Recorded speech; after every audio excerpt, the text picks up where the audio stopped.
Welcome back. This is a commissioned scene analysis from Alan in LA, who wanted me to look at the arc of the art scene from the 2006 Alfonso Cuarón post-apocalyptic classic Children of Men. Alan says, I am fascinated with this scene as it is the only movie I am aware of that uses King Crimson, easily in my top 10 favourite music acts, and doesn't go light on it. Clipped for time, yes, but not simply sampled. I am not confused by this scene, rather fascinated by it. What say you? What say I? Let's get straight to it. The journey to Battersea begins with a little silver angel cutting through the end of the world. The Spirit of Ecstasy on the front of the Rolls-Royce glides through dirt, barricades, soldiers and desperate people, as if luxury itself has become a blade. It doesn't belong in this landscape. The car is absurdly elegant, almost obscene, moving through a London that looks half police state, half open wound. And inside that car is Theo. He isn't one of the people this car was built for. He's scruffy, grieving, traumatized, hungover, irritated, still carrying the smell of the real world on him. He's being transported through power but hasn't been absorbed by it. He can still see both sides of the glass. The windows are doing as much work as the car. They're tinted, soundproofed, almost magically calm. The suffering outside is visible, but the sound has been removed. That is the whole moral technology of this world in one image. The powerful do not need to pretend collapse is not happening. The Court of the Crimson King is a great choice for this scene, and not only because it sounds apocalyptic. What this song brings is hierarchy, ceremony, theatricality, and the weird medieval logic of power after meaning has been drained out of it. The title tells us where Theo is going before the building does. He is entering a medieval court. Battersea is not framed like a museum that belongs to the public, or even a gallery where people can come to be changed by art. It is a court, guarded, sealed, ritualized, inherited, full of treasures, servants, permissions, private rules, and a man who can grant passage if he chooses. The car is the carriage, the butler is the court official, the black tray is a ritual surrender of objects before entry, the dogs are ceremonial guardians, the great artworks, the royal spoils. Nigel is the keeper of access, Theo is the shabby petitioner who has come to ask for the keys. The song opens in the portion we hear with old prison chains shattered by the sun. That sounds like liberation, but in this world any promise of freedom is immediately compromised by the image we are watching. Theo is moving freely through London only because he is in the right car, going to the right person, protected by the right class connection. Outside the glass, other people are still trapped by soldiers, checkpoints, borders and status. The chains have not broken for everyone. They have opened for one man, temporarily, because he has been admitted into the route that leads to power. Then the song gives us a road where horizons change and a tournament begins. That sounds mythic and romantic until the film's world bends it into something harsher. In Children of Men, survival has become a tournament of access. Who gets papers? Who gets through a gate? Who gets a bed, a pass, a vehicle, a hearing, a name in the system? Who gets treated as a person long enough to move from one place to another? The country has become a competition run by bureaucracy, violence and luck, and most people have been disqualified before they even reach the entrance. The purple piper plays, the choir sings, and the lullabies come in an ancient tongue. That is where the song begins to fuse with the arc of the arts. A piper leads, a choir sanctifies, a lullaby soothes, an ancient tongue carries authority because it comes from a past everyone has agreed to revere, even when they no longer understand what that past is asking of them. This is Nigel's world. It is filled with the old languages of civilization, Michelangelo, Velázquez, Goya, Picasso, Handel. Formal service, official ministries, high ceilings, controlled lighting, reverent spacing. But those languages have become lullabies. They soothe the people inside the court instead of engaging them. Art survives here, but it is survival that has become narcotic. It no longer shocks Nigel back into contact with the world. It helps him live without thinking too much about the world. Picasso's Guernica, perhaps the anti-war painting, can scream from the wall and still become part of the room's atmosphere. Handel can turn war into magnificent sound. Michelangelo can make the human body sacred in marble, while actual human continuity dies outside the glass. These works have not lost their meaning. The people who own them have learned to live around that meaning. An ark is supposed to carry life through catastrophe. Nigel's ark carries objects through extinction. It preserves proof that humanity once made astonishing things, but the basic human chain that made those things worth preserving has snapped. Back in the car, in a couple of blink-and-you'll-miss-it moments, we saw a busy park, and among those in the park we saw both a zebra and a camel being walked independently by their owners. They feel like biblical leakage, as if the idea of the ark has spilled out into the city in the wrong form. Animals are being walked through London while people are penned, searched, starved and contained. The old image of Noah has been scrambled. The world has remembered the shape of preservation but forgotten its purpose.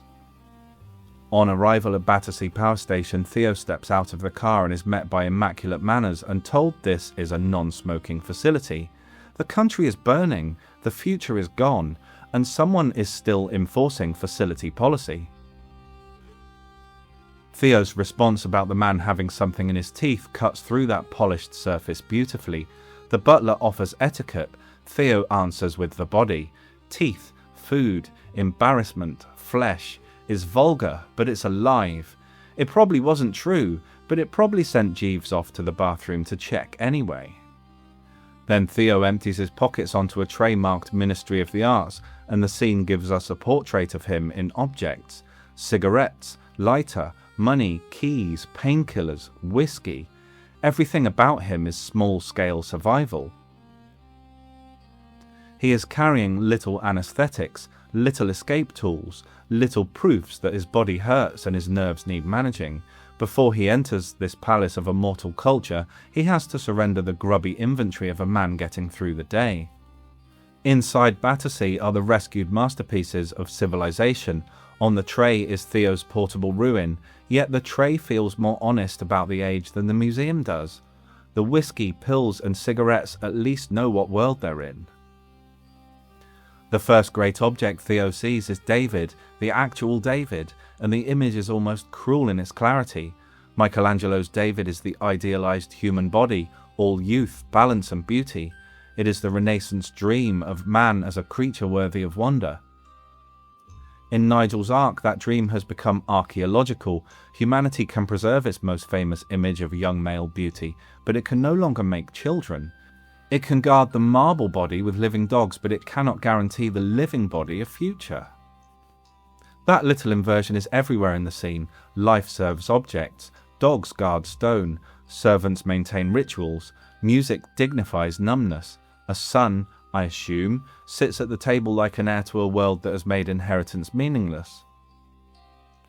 When Nigel appears, he is affectionate with Theo, pleased to see him, eager to show what they have saved. He talks about rescued artworks with the tone of a man discussing difficult acquisitions, not the final accounting of human civilization. They could not save La Pieta, he says. It was smashed before they got there. Pretty rummy, huh? That missing Pieta may be the most painful absence in the whole room. La Pieta is a mother holding the body of her son. In a world without children, it becomes almost too direct an image to bear. Maternity turned into grief, the child as a body already lost, love surviving only as mourning. Of all the Michelangelos the ark might fail to save, this is the one whose absence feels designed to wound the scene from the inside. Theo's answer seems at first like a joke against Nigel's reverence. His mum had a plastic Michelangelo in the bathroom. It was a lamp. The line relates ordinary art to ordinary life. Nigel thinks of these sculptures as originals, as masterpieces. Theo remembers it as cheap, domestic, glowing in a bathroom, connected to his mother. Nigel's art is preserved by institutions. Theo's is preserved by memory. And in that moment, the tacky plastic lamp feels more meaningful than the real David. That is one of the scene's moral distinctions. Nigel has real works of art. Theo has damage, jokes, memories, grief and bad habits, but Theo still connects these images to people.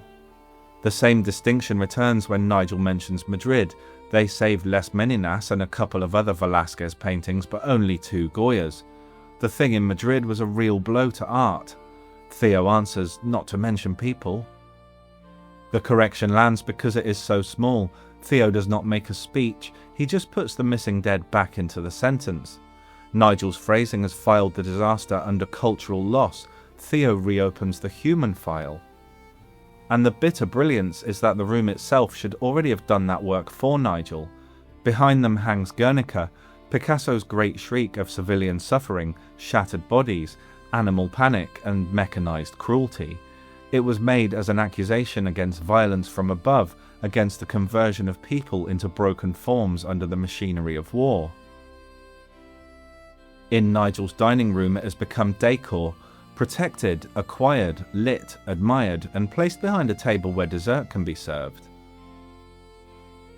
That's the real obscenity. The painting still accuses, it has not become tame in itself, but the room has become expert at ignoring the accusation while enjoying the prestige of owning it. This is where King Crimson becomes relevant again, because the second verse heard in the scene is even more direct than the first. The keeper of the city keys is perfect for Nigel. Theo has come to him precisely because he can unlock routes through the sealed city. He can obtain transit papers. The song talks of closing shutters on dreams, which may be the scene's whole visual design in miniature. Tinted car windows, fortifications, security barriers, Battersea's controlled entrance. The country has put shutters on the dream of continuation. The people who still hold keys can move through the shut world, but the dream itself is over. That gives the song its central relevance. It is about a court where ceremony continues after freedom has curdled into hierarchy. It is about the pageantry of a system that can sing, summon, guard, soothe and rule, but cannot renew itself. The Black Queen chants a funeral march, cracked brass bells ring, and figures are summoned back into the court. Everything is ritual, everything is performance. Death is not faced directly, it is processed into music, title, rank and ceremony. That is Battersea, a funeral chapel pretending to be a cultural ministry. A court where the greatest achievements of a humanity without a future are laid out in state. And the whole song, beyond the verses the film uses, helps explain the tone. It circles through figures of authority, spectacle, puppetry, prophecy, mourning and decay. Its images feel like tarot cards from a civilization that has lost linear time. That dreamlike structure suits children of men because the world of the film is also trapped in a kind of broken pageant. Governments still govern, armies still patrol, cafes still serve coffee. But the story those institutions belong to is ended. They keep performing continuity after the reasons for continuity are long gone. The song sounds both grand and faintly ridiculous. It's magnificent but is also overblown, antique, theatrical and bordering on silly. That mixture is exactly right for Battersea. The scene is horrifying, but it keeps allowing absurdity to intrude. The zebra, the camel, the dogs guarding David, the plastic Pieta lamp, the butler's teeth, the pig balloon outside the window. The end of the world has not made everything solemn, it has made everything grotesquely overmanaged and weird. Nigel's dining room continues that courtly absurdity. The staff move around the table, the music shifts from apocalyptic prog to Handel, from rock prophecy to imperial high culture. Alexander's feast brings in a different but related world of kings, conquest, intoxication and art's power over rulers. It gives the meal a grand ceremonial gloss, but the effect is sour because the room is already full of war converted into taste. Guernica is on the wall, Goya is discussed as salvage, Madrid falling is a blow to art. Handel turns war into a beautiful sound while the people inside the room remain protected from war's consequences.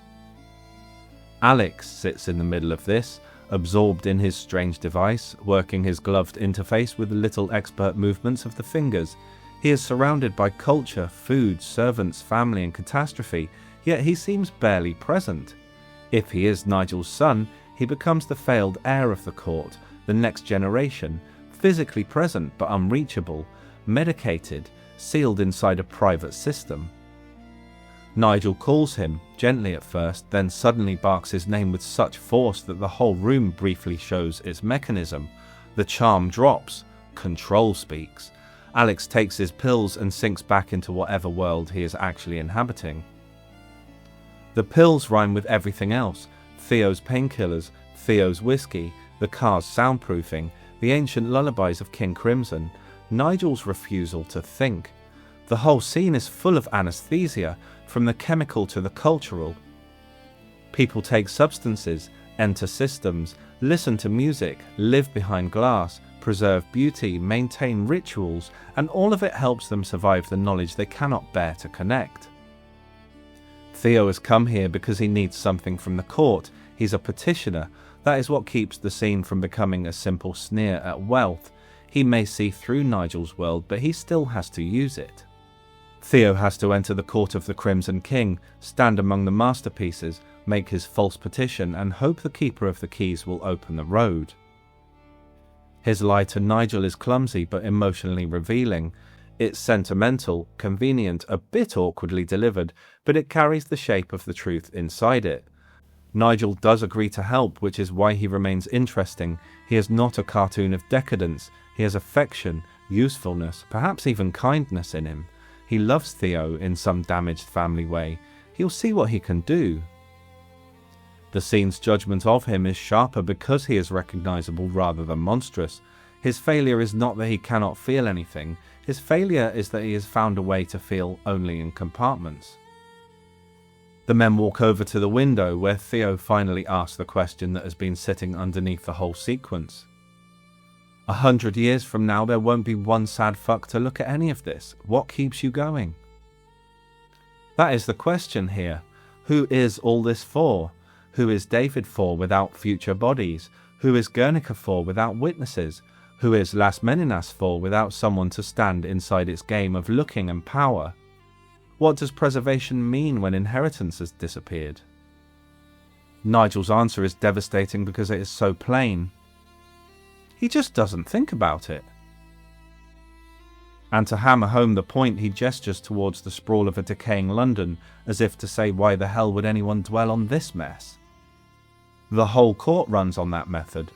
Don't think about it. Don't connect Madrid to people. Don't connect Guernica to its meaning. Don't connect David to infertility. Don't connect La Pieta to the missing children. Keep the categories separate and the room can remain beautiful.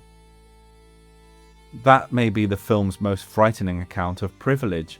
It doesn't require cackling evil. It requires distance, taste, systems, staff, access, and a disciplined refusal to join one fact to another. Then the scene gives us the pig outside the window, floating over Battersea like a final rude emblem. It brings Pink Floyd's Animals into the frame, with all its associations of class contempt, capitalist pigs, British decay and industrial power turned into surreal spectacle. I'm just going to cut in briefly. I uploaded this video and while watching it back I realised I hadn't addressed one of the key questions prompted by this scene. Why is the pig there? Not why did the director put it there, why is it there in universe? At first I thought it was there for the same reason as the Michelangelo and the Picasso, because it's a culturally important artefact that's worth preserving just as much as the other stuff is. I just assumed Nigel's list of artifacts was like Statue of David, Las Meninas, something by Goya, Mr. Blobby Suit, Algie the Pink Floyd Pig, etc, etc. But this doesn't make much sense. The movie is set in 2027, so the original pig balloon was created around 60 years ago, and unless it's been stored in an airtight environment, there's no way that something made of latex rubber, glue and canvas has lasted this long. Did you ever hear about the Hoggle puppet from Labyrinth being rediscovered? Exactly. Not pretty. To me that says this has been recreated on purpose, which makes me think it's a dark joke of Nigel's. Either he had the idea and had someone recreate it, or it was flown there as some kind of protest and he decided to leave it for the lols. Either way, it also shows how power absorbs counterculture and presents it back to the world. The pig was critiquing everything Nigel represents, but now it's his, which removes the sting and sanitizes the image which once carried so much power. Theo, who looks like the least cultured man in the room, is the one who keeps hearing the human note underneath the art. He thinks of his mother's plastic lamp. He remembers the people in Madrid. He sees the absurdity of preserving a futureless archive. So Battersea is not where civilization survives, it is where civilization has been embalmed. The court has gathered the great witnesses of human history and then learned how to ignore what they are witnessing. Guernica watches them eat. David watches them preserve youth after youth has vanished. La Pieta is missing, but its absence watches too, the mother and child replaced by a room full of people who cannot think about children at all. And King Crimson gives the whole thing its shape, a court with keys, shutters, songs and funeral bells, turning the end of the world into ceremony. And then Theo leaves, carrying papers for a woman none of this court could ever understand. That is the turn. The film has shown us a place where meaning has been preserved as an object, and then sends Theo back towards meaning as a responsibility. Nigel's world can save the masterpieces, but it cannot answer them. Key can, not because she explains them and not because she belongs in a museum, but because she makes their old human claims unavoidable again. The child, the mother, the body, the suffering civilian, the future witness, the person who must be protected before anything beautiful can mean anything at all. Before I draw my conclusions, a couple of things. I'm doing every single scene of Andor, and I've completed a quarter of the series in a year. If that is a show you like, give my analyses a look, and if you don't like it, it means you haven't watched it, so you should do that, and then come and watch my analyses after that. If you want your own commission, I will analyse practically anything. Email the Upstairs Lounge at proton.me to discuss. There is a cost involved, obviously, but it's currently incredible value as I establish myself, and since I put the price up every time, it'll never be as affordable as it is now. Back to Children of Men.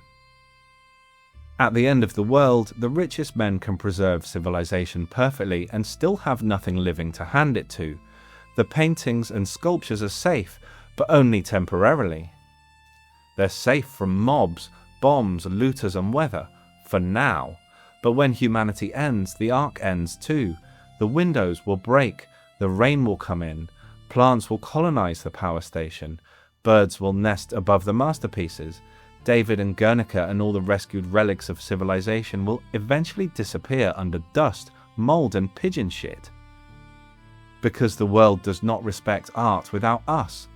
Still the music plays, the court continues, but outside the glass the only thing that can make any of it matter is frightened, unborn, undocumented and very alive. We all have a version of Nigel's dining room, a way of keeping the bad stuff behind glass, a playlist for the drive home, a drink at the end of the day, a way of looking at the news without really letting it land. We're all, in some way, experts at living next to things that should devastate us without letting them actually do it.